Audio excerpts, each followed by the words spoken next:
السلام علیکم، میں ہوں سرفراز احمد عباسی۔ آج ہم یہاں پر موجود ہیں اسلام آباد میں، اور سیلاب کے حوالے سے گفتگو جو ہے وہ ہو رہی ہے، اور میرے ساتھ موجود ہیں اسد محمود کیانی صاحب ہیں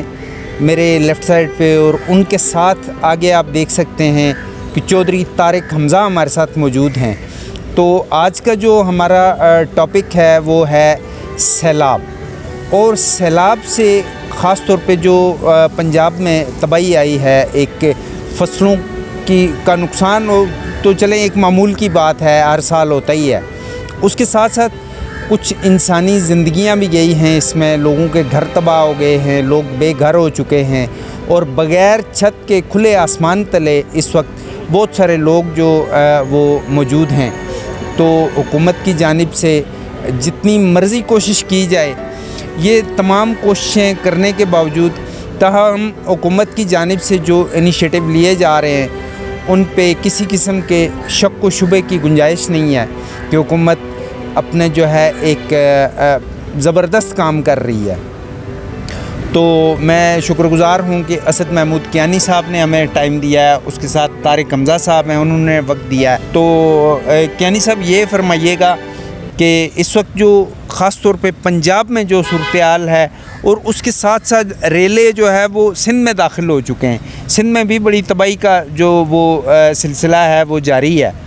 تو سب سے پہلے آپ شروع کیجئے گا کہ جو جنوبی پنجاب ہے، جنوبی پنجاب کے اندر اچھی خاصی تباہی ہوئی ہے، تو کیا کہیں گے آپ؟ جی بہت شکریہ بھائی صاحب۔ عباسی صاحب، سب سے پہلے تو میں یہ کہوں گا کہ گورنمنٹ جو ہے وہ تو اپنی طرف سے پوری کوشش کر رہے ہیں کہ عوام کو کسی نہ کسی طریقے سے ریلیف ملے، ان کے نقصانات کا ازالہ کیا جائے، لیکن ان ساری باتوں کے باوجود دیکھیں یہ مسئلہ ایسا ہے کہ اس کا مستقل حل نکلنا چاہیے۔ دیکھیں ہر سال ہماری فصلیں تباہ ہوتی ہیں، اس کے بعد بے شمار نقصان ہوتا ہے، جانی نقصان ہوتا ہے۔ تو یہ مطلب جب تک اس کا مستقل حل نہیں نکالا جائے گا تب تک یہ مسئلہ حل نہیں ہوگا۔ تو اس کا جو مستقل حل ہے وہ ہم چودھری صاحب سے بھی پوچھیں گے کہ کیا حال ہے چودھری صاحب اس کا؟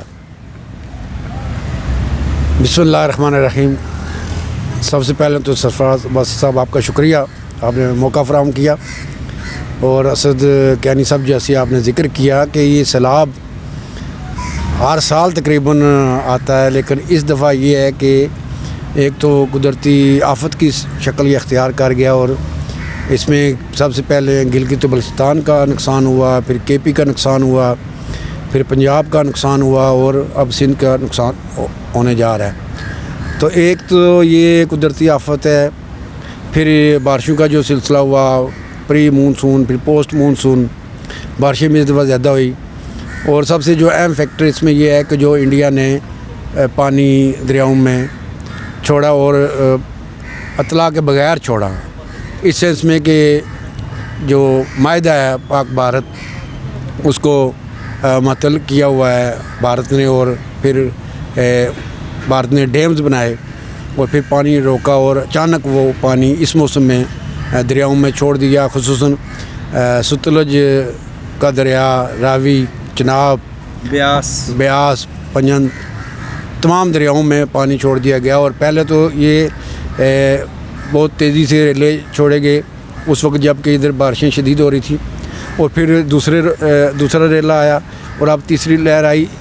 اس لحاظ سے جو یہ آبی جارحیت کا کہا جا رہا ہے، یہ بھی بالکل بات درست ہے کہ بھارت نے اس موقع پر آبی جارحیت کیا، اور جو جنگ میں پاکستان نے بھارت کو شکست فاش دی، تو بھارت نے اس کا بدلہ شاید اس انداز میں لیا ہے، اور مودی جیسے کہ ڈاکٹرائن چل رہا ہے بھارت میں کہ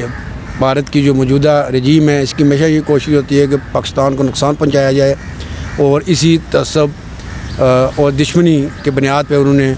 پانی چھوڑا دریاؤں میں، اور آج بہت زیادہ نقصان ہو چکا ہے۔ تو اب یہ اس نقصان کا ازالہ کیسے کیا جا سکتا ہے؟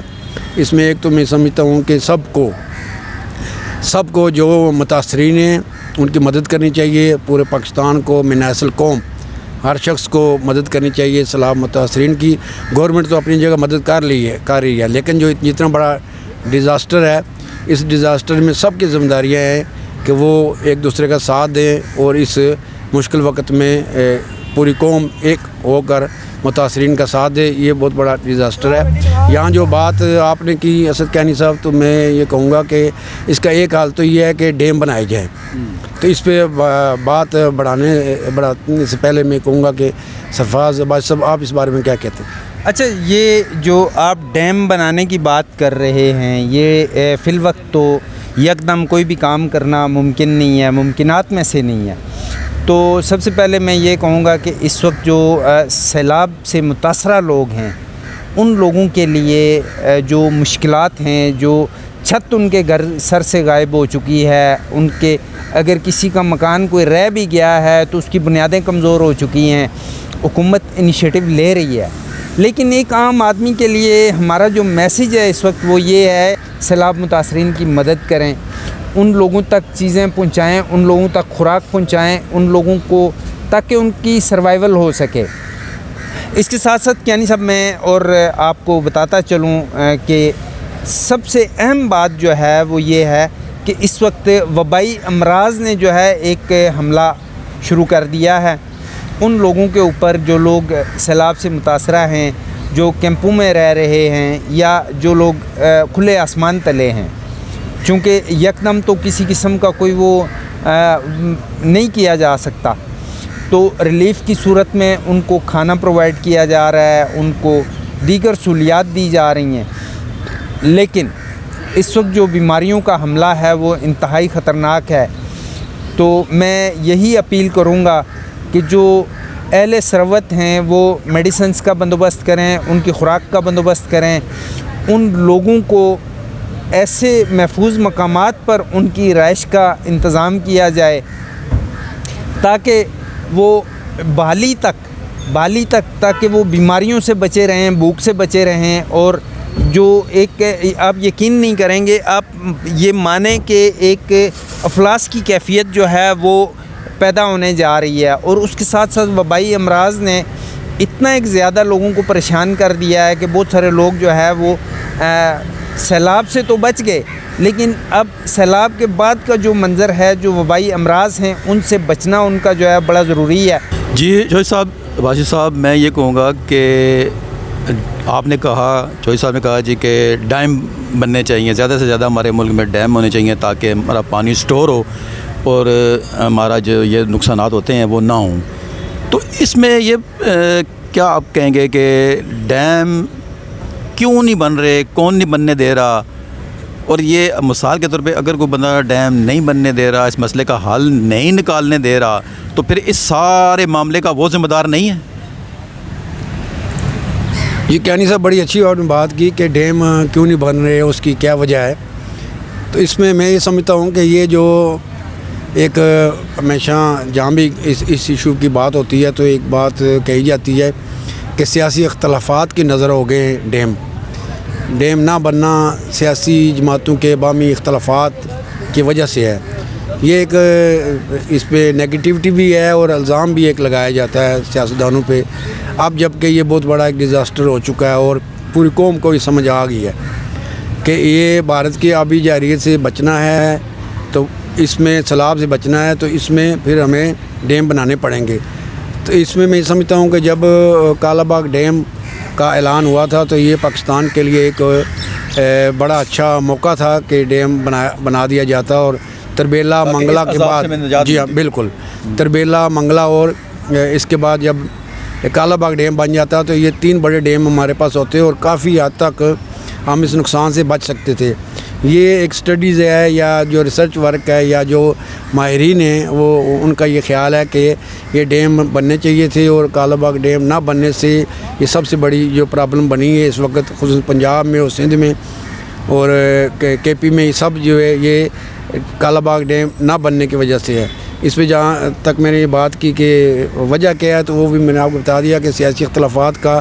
یہ الزام لگایا جاتا ہے یا کہا جاتا ہے کہ اس وجہ سے یہ نہیں بن سکا. تو اس میں یہ سمجھتا ہوں کہ سب کو مل کر اب وقت آ گیا ہے کہ اس وقت سب اکٹھے ہو جائیں اور کالا باغ ڈیم بنائیں. اور یہ جو کہا جا رہا ہے کہ کالا باغ ڈیم پہ اختلافات ہیں یا سیاسی جماعتوں کے اختلافات ہیں, میں یہ سمجھتا ہوں کہ ان سے بالا تر ہو کر اختلافات سے, عوامی مفادات سے, صوبائی مفادات سے یا ذاتی مفادات سے بالا تر ہو کر سب کو مل کر کالا باغ ڈیم بنانا چاہیے. اور اس کے علاوہ میں یہی نہیں کہتا کہ خالی کالا باغ ڈیم ہی بنایا جائے, بلکہ جتنے بھی ڈیم پاسبل ہیں ریسرچ ورک کر کے, ایک اسٹڈی کر کے باقاعدہ اس کو ایک, جس طرح پرائم منسٹر نے یہ ایمرجنسی ڈکلیئر کی ہے, رین ایمرجنسی اور فلڈ ایمرجنسی, اسی طرح یہ ایمرجنسی کی صورتحال ڈکلیئر کر کے تو ایسا ایک میکانزم بنا کے باہمی مشاورت سے ایسا فارمولہ بنایا جائے کہ ملک میں زیادہ سے زیادہ ڈیم بنے. اگر 10 20 30 40 ڈیم بن سکتے ہیں, ابھی ایک اعلان کر دیا جائے, اس پہ کام شروع کر دیا جائے تاکہ آئندہ کا سال جو ہے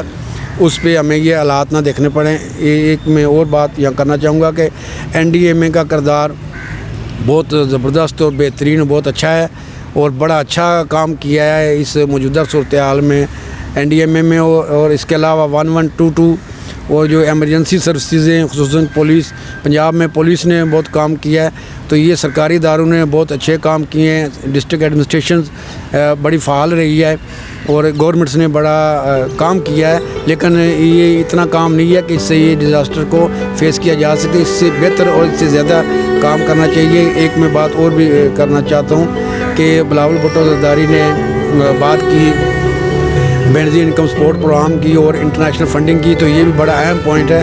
کہ گورنمنٹ کو اس پہ کام کرنا چاہیے اور UNO سے مدد لینی چاہیے, انٹرنیشنل اداروں سے مدد لینی چاہیے, ڈونرز ایجنسیز سے مدد لینی چاہیے. اور پاکستان میں یہ اس سلام متاثرین کی بحالی کے لیے ایک بڑے پیمانے پر ڈونر سسٹم کو جو ہے اس کو پروان چڑھانا چاہیے اور میکینزم بنانا چاہیے. تو اس سے آگے مزید جو بات ہے یہ سرفراز احمد صاحب کریں گے. اچھا, اس وقت تک جو گفتگو ہوئی ہے وہ آپ کے گوش گزار کی ہم نے, تو اس پہ مزید پروگرامز بھی ہوں گے, مزید گفتگو بھی ہوگی. اسد کیانی صاحب بھی ہمارے ساتھ موجود ہوں گے, چودھری طارق حمزہ صاحب بھی ہمارے ساتھ موجود ہوں گے. تو فی الوقت جو صورتحال چل رہی ہے اس کے لیے میں ونس اگین کہ لوگوں کو بھرپور طریقے سے سپورٹ کریں. آپ بینگ اے پاکستانی, ٹھیک ہے, بحیثیت محب وطن آپ لوگوں کو اتنا ایکسپورٹ کریں کہ ان کو دوسروں کی طرف دیکھنا ہی نہ پڑے. تو اس کے ساتھ ہی ہمیں اجازت دیجیے. اللہ نگہبان. بہت شکریہ باجد صاحب, چودھری صاحب, تھینک یو.